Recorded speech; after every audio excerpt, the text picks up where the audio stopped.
സംസ്ഥാനത്ത് അഴിമതിക്കാരായ ഉദ്യോഗസ്ഥരെ വിജിലൻസ് പൂട്ടി.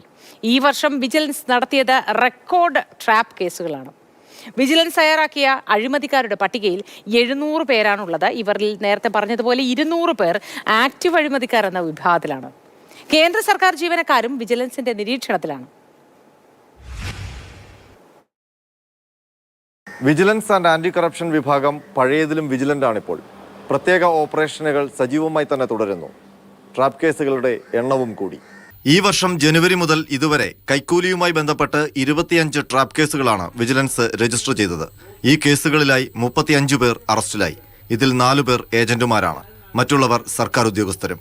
പിടിയിലായവരിൽ ഏറ്റവും കൂടുതൽ ഉദ്യോഗസ്ഥർ റവന്യൂ വകുപ്പിൽ നിന്നുള്ളവർ 11 പേർ, 4 പേർ പോലീസുകാർ, 4 പേർ തദ്ദേശ സ്വയംഭരണ സ്ഥാപനത്തിലെ ഉദ്യോഗസ്ഥർ. വിദ്യാഭ്യാസം, രജിസ്ട്രേഷൻ അടക്കമുള്ള വകുപ്പുകളിൽപ്പെട്ടവരും വിജിലൻസിന്റെ പിടിയിലായിട്ടുണ്ട്.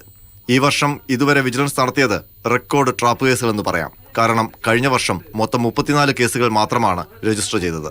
സർക്കാർ ഉദ്യോഗസ്ഥൻ അഴിമതി കേസുകൾ പെട്ട് കഴിഞ്ഞാൽ അതിൻ്റെ ഒരു മാനദണ്ഡങ്ങളുണ്ട്. അതിന് പ്രത്യേകിച്ച് കമ്മിറ്റി ഉണ്ട്. അതിൻ്റെ സസ്പെൻഷൻ കാര്യങ്ങൾ റിവ്യൂ ചെയ്യാനുള്ള കമ്മിറ്റി, അത് നിയമവകുപ്പ് സെക്രട്ടറി ഉണ്ട്, വിജിലൻസ് സെക്രട്ടറി ഉണ്ട്, ഡയറക്ടർ വിജിലൻസ് ഉണ്ട്. അവരാണ്, ആ കമ്മിറ്റിയാണ് കൂടി തീരുമാനിച്ച് സർക്കാരിന് ശുപാർശ നൽകുന്നത്. അതനുസരിച്ചാണ് കാര്യങ്ങൾ. പക്ക ഒരു നല്ലൊരു സ്ട്രിക്റ്റായിട്ടുള്ള മാനദണ്ഡങ്ങളുണ്ട്. അത്ര ഈസിയല്ല. സംസ്ഥാനത്തെ അഴിമതിക്കാരായ ഉദ്യോഗസ്ഥരുടെ വൻ പട്ടികയും വിജിലൻസിന്റെ പക്കലുണ്ട്. നിലവിലുള്ള പട്ടികയിൽ 700ഓളം പേരാണ് ഉൾപ്പെട്ടത്. ഇതിൽ 200 പേർ ആക്റ്റീവ് അഴിമതിക്കാർ എന്ന പട്ടികയിലാണ്. മുൻപ് കൈക്കൂലിയും അഴിമതിയുമായി ബന്ധപ്പെട്ട് വിജിലൻസിന്റെ പിടിയിലായിട്ടും വിവിധ കാരണങ്ങളാൽ ശിക്ഷിക്കപ്പെടാതെ പോയി വീണ്ടും സർവീസിലെത്തിയവരാണ് ഈ 200 പേർ. ശേഷിക്കുന്ന 500 ഉദ്യോഗസ്ഥരെ വിജിലൻസിന്റെ ഇന്റലിജൻസ് വിഭാഗം കണ്ടെത്തിയതാണ്. രഹസ്യമായി ലഭിക്കുന്ന വിവരങ്ങളിൽപ്പെട്ടവരും ഈ പട്ടികയിലുണ്ട്. ഈ 700 പേരും സദാ വിജിലൻസിന്റെ നിരീക്ഷണത്തിലാണ്. അഴിമതിക്ക് നീക്കം നടത്തിയാൽ ഉടൻ പിടിക്കുക എന്നതാണ് വിജിലൻസിന്റെ നിലപാട്. ഇതുകൂടാതെ കേന്ദ്ര സർക്കാർ ജീവനക്കാരും സംസ്ഥാന വിജിലൻസിന്റെ നിരീക്ഷണത്തിലുണ്ട്. അടുത്തിടെ 2 ഉദ്യോഗസ്ഥർ പിടിയിലുമായി. CBIയും കേന്ദ്ര സർക്കാർ ഉദ്യോഗസ്ഥരുടെ വിവരങ്ങൾ വിജിലൻസിന് കൈമാറുന്നുണ്ട്.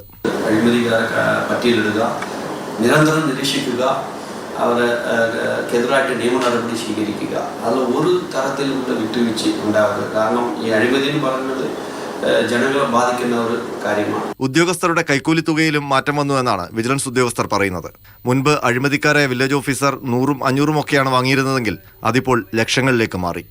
പിടിക്കപ്പെടുന്ന ഉദ്യോഗസ്ഥർ വിചാരണ പൂർത്തിയാകും മുൻപ് സർവീസിൽ കയറാതിരിക്കാനുള്ള നടപടികൾ ശക്തമാക്കാനുള്ള ആലോചനകൾ സർക്കാർ തലത്തിൽ നടക്കുന്നുണ്ട്.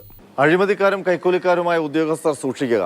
നിങ്ങളുടെ മുകളിൽ എപ്പോഴും വിജിലൻസിന്റെ കണ്ണുകളുണ്ട്. അതുകൊണ്ട് ഏത് നിമിഷവും പിടിവീണേക്കാം. R Ananthakrishnan, Mathrubhumi news, Thiruvananthapuram.